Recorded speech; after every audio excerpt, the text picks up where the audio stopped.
오늘 말씀 우리 함께 보도록 하겠습니다. 오늘 말씀은 욥기 29장 18절부터 25절에 있는 말씀입니다. 저와 함께 교독하시겠습니다. 그러고는 내 생각에 나는 내 집에서 죽을 것이요 내 날들은 모래알처럼 많구나. 내 뿌리가 물가로 뻗어나갔고 내 가지들에는 밤새 이슬이 맺혔구나. 내 영광은 날로 새로워지고 내 활은 내 손에서 계속 새 힘을 얻는구나 했다. 사람들은 내 말을 귀 기울여 듣고 내 조언을 잠잠히 기다렸다. 내가 말을 끝내면 그들은 더 말하지 않았는데 내 말이 그들에게 이슬같이 내려앉은 까닭이다.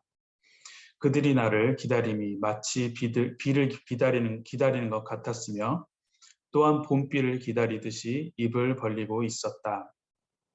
내가 그들에게 웃어 보이면 그들은 어리둥절했고 내 낯빛을 일그러지게 하는 일은 하지 않았다. 25절 말씀 함께 읽겠습니다.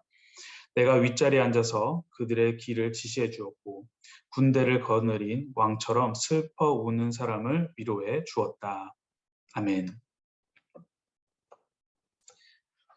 네, 오늘도 주님의 말씀을 통해서 우리들의 삶 가운데 기쁨과 위로가 넘치기를 소망합니다. 어제 말씀의 17절까지 욥은 하나님이 자신을 지켜주는 하나님의 자신의 과거의 모습을 우리들에게 이야기를 하였습니다. 그리고 오늘 본문의 21절부터 그리고 25절은 그 당시, 그 시절 자신을 사람들이 어떻게 평가를 하고 있는지를 담고 있죠. 그래서 어제 말씀이 17절 마지막부터 그리고 오늘의 21절로 이어지면은 어떻게 보면 흐름상 참 잘 맞아 보입니다. 그런데 욥은 오늘 그 17절과 21절 사이에 18절부터 21절 그 세 절을 같이 포함시켰습니다. 욥이 넣은 이 18절부터 20절의 내용을 보면은 자신은 하나님의 복을 영원히 누리는 삶을 살 것이다 라는 생각을 담고 있습니다. 욥의 이러한 생각은 어제 말씀 2절에서 이야기한 것처럼 하나님께서 나를 지켜주시기 때문이다라는 것에서 나온 예측입니다. 그래서 자신은 하나님의 복을 영원히 누리며 자신은 영원히 형통할 것이다라는 욥이 자신의 미래를 예측을 하였습니다. 그래서 욥은 18절의 시작을 이렇게 시작합니다. I thought라고 하면서 내 생각에 라고 시작을 하죠. 그러면서 이야기하기를 그러고는 내가 생각을 했었는데 내 미래는 평안하고 평탄하고 끝이 없어 라고 나는 생각했어. 하지만 욥이 생각한 미래와 직접 자기가 겪은 미래의 자신의 모습은 어떻습니까? 전혀 다르죠. 평안하고 영원한 미래는 고사하고 그 많은 재산과 명예는 온데간데 없습니다. 몸은 병들었습니다. 그리고 친한 친구들이라고 하는 자들은 위로한다고 하는데 자신을 그냥 죄인 취급하는 이야기만 계속해서 반복해서 이야기를 하죠. 내가 생각했었는데 라고 하면서 욥이 18절과 20절을 통해서 우리에게 알려주는 것은 아무리 의인이고 하나님의 그늘 아래서 지킴을 받고 있는 자라고 해도 하나님의 섭리, 하나님의 계획하심을 알 수는 없다라는 것입니다. 내가 생각했는데 이래 라고 말을 할 수 없다라는 거죠. 그리고 아무리 하나님이 지켜주시는 의인이라고 하지만 자신의 생각대로 이루어지는 것은 없다라는 것입니다. 하나님의 섭리죠. 그렇기 때문에 우리는 무엇이든지 쉽게 판단하고 단정지어서는 안 되는 것입니다. 어느 누구도 자신의 미래를 정확하게 알 수 있는 사람은 없습니다. 오직 하나님만 아세요. 그렇기 때문에 돌다리도 두드려보고 건넌다? 그 말은 맞죠. 돌다리도 두드려보고 건너야 되는데 모든 이들이 다 두드렸다고 해서 안전하구나 라고 생각해서는 안 되는 것입니다. 누가 두드렸던 것 상관이 없어요. 내가 생각하기에 안전해? 그것도 상관이 없습니다. 우리가 상관할 것은 바로 그 다리를 하나님께서 우리에게 오케이 하셨느냐 아닌가 이것이 중요한 것입니다. 우리의 과거, 현재, 미래는 모두가 다 하나님 손에 달려 있음을 고백하는 여러분 되시기를 소망합니다. 욥은 과거의 삶을 회상을 하면서 공동체 안에서 자신이 어떻게 존경받고 있는지를 오늘 이야기를 합니다. 우리 21절과 22절 두 절 말씀 함께 읽도록 하겠습니다. 사람들은 내 말을 귀 기울여 듣고 내 조언을 잠잠히 기다렸다. 내가 말을 끝내면 그들은 더 말하지 않았는데 내 말이 그들 귀에 이슬같이 내려앉은 까닭이다. 아멘. 여러분, 유명한 카운셀러들이 하루, 한 해 1시간도 안 되는 상담하는데 얼만큼 비용을 받는지 아십니까? 적게는 100만 원에서 많게는 1000만 원 이상을 그들은 받습니다. 왜 사람들은 그렇게 큰 돈을 지불하면서 그 유명한 카운셀러와 만나면서 이야기를 하기를 원하는 것일까요? 그들이 단지 그냥 듣기 좋은 말만 한다라면은 사람들은 그 많은 비용을 들여서 카운셀링을 하지 않을 것입니다. 하지만 비싼 비용이지만 그 사람의 말 가운데 권위가 있고 힘이 있다라면, 그래서 몇 배의 유익을 자신이 얻는다면은 한 번이 아니라 여러 번도 괜찮다라고 사람들은 생각을 하면서 카운셀링을 하는 겁니다. 오늘 사람들은 욥의 조언에 귀를 기울였다, 기다렸다라고 합니다. 그것도 silence, 잠잠히 침묵하면서 기다렸습니다. 욥의 말을 듣기 위해서 이렇게 침묵하면서 그 많은 사람들이 기다렸다고 하는 것은 그만큼 욥의 조언이 권위가 있었다라는 것입니다. 그들에게 큰 유익이 됐다라는 것, 힘이 있다라는 것. 그래서 듣는 이로 하여금 마음에 감동이 있었다라는 것입니다. 참으로 유익하여서 삶 가운데 꼭 필요한 말을 이분이 하고 있구나라고 그들의 마음 가운데 울림이 있었다라는 것이죠. 욥의 조언이 권위를 가지고 힘을 가지고 다른 사람에게 감동을 주게 된 것은 욥이 오랜 기간 공부를 해서 아는 것이 많아서 많은 경험이 있어서만은 아닙니다. 욥의 친구들도 많은 공부를 하고 많은 경험을 했는데 그렇지 않잖아요. 욥에게는 그 친구들과 다른 학자들과 다른 점이 있었다라는 것입니다. 바로 욥은 하나님과의 깊은 교제, 하나님과의 진한 만남을 통해서 하나님이 주시는 지혜를 가지고 있었습니다. 그래서 욥은 그 지혜를 통해서 다른 이들에게 조언을 해주고 그 하나님의 지혜를 전해 주었습니다. 세상에는 많은 타입의 여러 가지 타입의 말들이 있습니다. 연설가들이 하는 말이 있고 배우들이 뱉어내는 말이 있고 예능 프로에서의 말들, 그리고 여러 프로그램의 사회자들이 하는 말. 이들의 말들을 처음 들으면은 정말 맞는 말인 것 같습니다. 멋진 말들인 것 같고 꼭 따라야만 할 것 같다라는 느낌을 우리는 받을 때가 많습니다. 하지만 조금씩 시간이 지나다 보면은 그렇지 않음이었다라는 것이 하나 둘씩 드러나게 됩니다. 이전에는 완전해 보였는데 이전에는 완전하지 않음을 알게 되어 버립니다. 시대가 변하면서 그들의 말이 틀렸다는 것을 조금씩 알게 됩니다. 그래서 사람들은 처음에는 감동을 받다가 나중에는 실망을 하거나 그래서 이의를 제기하거나 반론을 하기도 합니다. 욥의 친구들은 당대 네노라는 학자들이었습니다. 지혜자들이었습니다. 이들은 자신이 갖고 있는 지혜를 가지고 그래서 욥에게 조언을 하고 위로를 하죠. 하지만 욥은 어떻습니까? 듣고 나서 인정하지 못합니다. 그들의 말에는 너무나 큰 오류가 있었기 때문입니다. 이것이 바로 인간이 갖고 있는 지혜, 인간이 갖고 있는 지식의 한계점입니다. 그렇다면 하나님의 지혜, 예수님이 보여주신 그 지혜는 어떨까요? 율법학자들과 바리새파 사람들이 예수님을 참 많은 시험을 예수님을 하였습니다. 그 가운데 예수님을 시험하기 위해서 가늠한 여인을 잡아서 예수님 앞에 데려옵니다.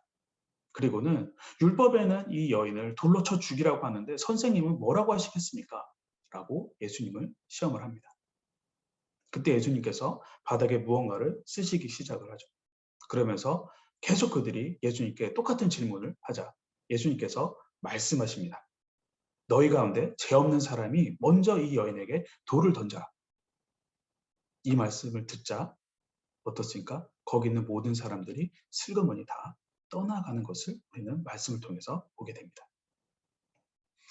세상 어떤 지식, 학식, 경험, 그리고 그 어떠한 것을 더한다고 해도 하나님의 지혜는 견줄 수가 없습니다. 하나님의 지혜에 근거한 말만이 다른 이들을 잠잠하게 할 수 있습니다. 사랑하는 성도 여러분, 세상적인 지식, 학식, 능력을 가까이 하는 것, 구하는 것은 좋은 일입니다. 노력을 하는 건 좋죠. 이 땅에 살아가는데 분명히 우리에게 필요한 부분이기도 합니다. 하지만 하나님의 지혜만큼 지혜보다 우선시 되어서는 안 될 것입니다. 하나님의 형상대로 지음받은 하나님의 자녀답게 하나님의 지혜로 이 세상을 잠잠하게 하시는 여러분 되시기를 소망합니다. 23절 말씀 함께 읽겠습니다. 그들이 나를 기다림이 마치 비를 기다리는 것 같았으며 또한 봄비를 기다리듯이 입을 벌리고 있었다. 과거 욥이 사람들에게 한 조언을 했을 때 그것을 비유하기를 비를 기다리는 것, 그들이 비를 기다리는 것 같았다. 봄비를 기다리듯 입을 벌리고 있었다라고 욥이 비유를 합니다. 욥이 여기서 이야기한 비는 이른 비와 늦은 비, 이 두 가지입니다. 처음 나온 비는 이른 비인데 이때 나온 이 비는 파종하는 시기에 내리는 비입니다. 파종할 때. 그리고 그 뒤에 나온 비는 늦은 비입니다. 그 늦은 비는 곡식을 여물게 하고 가뭄을 버티게 하는 비입니다. 그래서 이 욥이 말한 이 두 가지 비는 모두가 다 이스라엘 사람들에게 아주 고마운 비들입니다. 이처럼 그만큼 욥의 조언은 그들의 소망과 그들의 간절한 기다림에 아주 적절한 때의 안식과 그들에게 간절함을 해소시켜주는 그러한 조언이었다라는 것입니다. 24절 말씀 함께 읽겠습니다. 내가 그들에게 웃어 보이면 그들은 어리둥절해 했고 내 낯빛을 일그러지게 하는 일은 하지 않았다. 이게 우리말로 24절을 읽으면은 이게 무슨 뜻이지 하면서 우리가 어리둥절해 할 수 있습니다. 그런데 이 24절을 개역개정으로 읽으면 이렇습니다. 그들이 의지 없을 때에 내가 미소를 지으며 미소하면은 그들이 나의 얼굴색을 무색하게 하지 아니하였느니라. 이 말을 해석을 해보면은 욥이 삶에 지치고 희망이 없는 이들이 욥이 삶에 지치고 희망이 없는 이들이 그들이 고통스러워하고 있을 때 그들에게 욥이 미소를 보이면은 그들이 욥의 그 밝은 얼굴을 통해서 그들이 용기를 얻었다라는 것입니다. 욥을 통해서 그들이 용기를 얻었다. 마지막으로 25절 함께 읽겠습니다. 내가 윗자리에 앉아서 그들의 길을 지시해 주었고 군대를 거느린 왕처럼 슬피 우는 사람들을 위로해 주었다. 자, 지금까지 그리고 오늘 29장까지 욥은 자신의 과거에 대해서 언급을 하면서 자신은 풍족한 삶을 누리고 공동체의 연약한 자들을 보살핌으로써 존경을 받았었다. 그리고 지혜자로서 많은 이들에게 오늘 말씀한 것처럼 힘과 용기를 주는 긍정적인 영향을 미쳤다라고 욥은 지금 이야기를 하고 있습니다.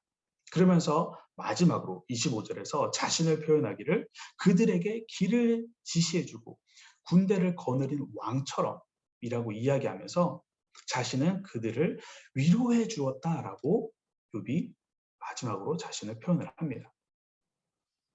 욥이 자신을 이처럼 왕으로 표현한 것은 힘으로 자신이 약한 자를 괴롭히고 그들을 위해서 군림한 것이 아니라 앞서 이야기한 것처럼 약자들을 돌봐주고 그들에게 힘과 용기를 주는 큰 위로자가 자신이 되었다라는 것을 우리들에게 전해주고 있습니다.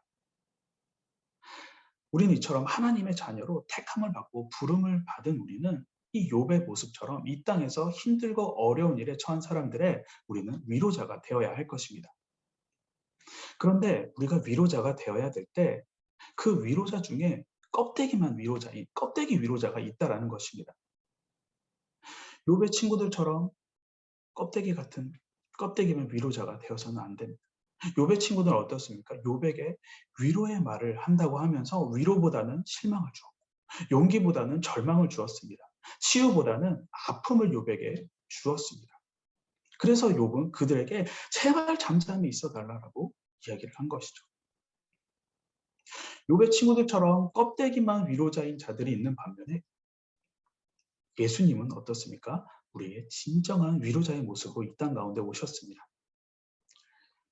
예수님께서 이 땅 가운데 오셔서 한 일은 크게 세 가지입니다. 가르치시고 전하시고 고치셨고 이 세 가지를 통해서 이 세 가지 사역을 통해서 예수님은 모든 이들에게 위로자가 되셨습니다. 하나님과의 친밀한 사귐이 있었습니다. 그리고 예수님의 말에 많은 이들이 잠잠하였고 예수님의 말에 모든 이들이 축복을 받았고 울부짖는 자들을 예수님께서 도와주셨습니다. 그 울부짖는 자의 마음의 상처를 또 예수님께서 만져주셨습니다. 그리고 말씀에 귀 기울이는 자에게 조언을 해주었고 그래서 우리들에게 왕처럼 위로자가 되어주셨습니다. 지금 방금 말씀드린 위로자 된 예수님의 사역의 모습이 어떤 모습인가요? 이 예수님의 모습이 욥기 29장에서 욥이 이야기한 하나님께서 지켜주시던 그 날에 자신의 그 모습이 바로 예수님의 모습과 똑같다라는 것을 우리는 알 수가 있습니다. 하나님께서 지켜주심으로 슬피 우는 자들의 왕 같은 위로자가 된 욥의 모습처럼 우리 모두의 위로자 되시는 예수님. 이런 예수님의 모습이 우리가 이 땅에서 닮아가야 하는 바른 위로자의 모습입니다. 다른 이들로부터 환영받는 참된 위로자의 모습입니다. 그리고 우리는 이런 참된 바른 위로자가 되시는 예수님을 닮아가는 자의 모습으로 이 땅 가운데 우리는 살아가야 합니다. 사랑하는 성도 여러분, 예수님을 닮아가는 여러분 되시기를 바랍니다. 하나님의 마음을 품고 다가가는 위로자가 되기를 소망합니다. 그렇게 주님의 마음을 품고 다가갈 때에 듣는 이들의 마음이 열리고 상처가 치유되는 은혜가 넘치기를 주님의 이름으로 간절히 축복합니다. 오늘 말씀 가지고 지금 이 시간 우리 함께 기도하도록 하겠습니다. 네, 두 가지 기도 제목인데요. 첫 번째, 믿음 안에서 살아가던 나의 과거의 모습이 아니라 지금의 나의 모습을 다시금 보게 하여 주시고 그리고 부족함이 있다면 하나님께 무릎 꿇고 나아가는 자 되게 하여 주시옵소서. 그래서 모든 것은 하나님의 계획하신 가운데 이루어진다라는 것을 고백하는 자가 되게 하여 주시옵소서. 두 번째, 하나님의 지혜를 근거로 하는 말을 하는 자, 하나님의 지혜를 근거로 말을 하는 자가 되게 하여 주시옵소서. 그래야 해서 주님의 마음을 품은 참된 위로자가 되게 하여 주시옵소서. 이 두 가지 기도 제목 가지고 지금 이 시간 우리 함께 기도하도록 하겠습니다.